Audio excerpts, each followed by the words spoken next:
Okay, so I said to myself, I may not know a lot about money on week one, but if I keep this system up, after like a year or 2 years of focusing on each of these things every week, there is no doubt in my mind that after a few years, there will be nobody that could match me in my pursuit of doing all these things with all my might.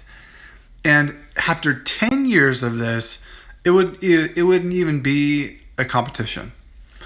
So that's what I did, and I did that for a little while. And then I'll tell you this because I think it's cool. So I would write all my tasks, and then I would write how many minutes it would take me to complete that task. And then some would be 5, some would be 20, some would be 45. And then instead of starting, some people say you got to do the hard work first, and I kind of understand that logic. You want to kind of get the hard things done out of the way. Deny yourself. That's great. But I decided to do a new sort of a different approach to this, to my daily tasks. I said, let me start with the smallest ones, the ones that were like 3 minutes, 5 minutes. Let me start with the smallest ones and get those done and I would cross it off the list.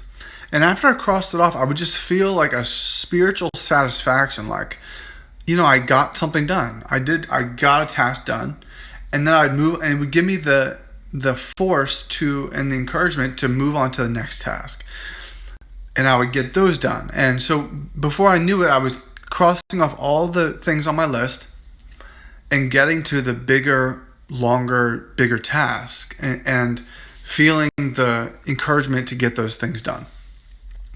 But anyway, so what I came to understand is this phrase called all things excellently, because that's what I pulled from that scripture in Ecclesiastes. And this is what God taught Solomon was, living excellently in everything you do. And I think if you remember the passage in First Kings when the Queen of Sheba came to visit Solomon, it's one of my favorite passages in the whole Bible.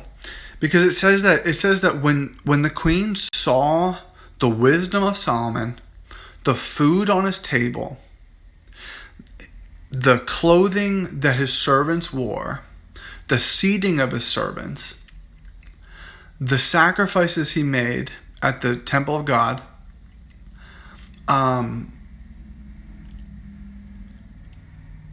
it says there was no more breath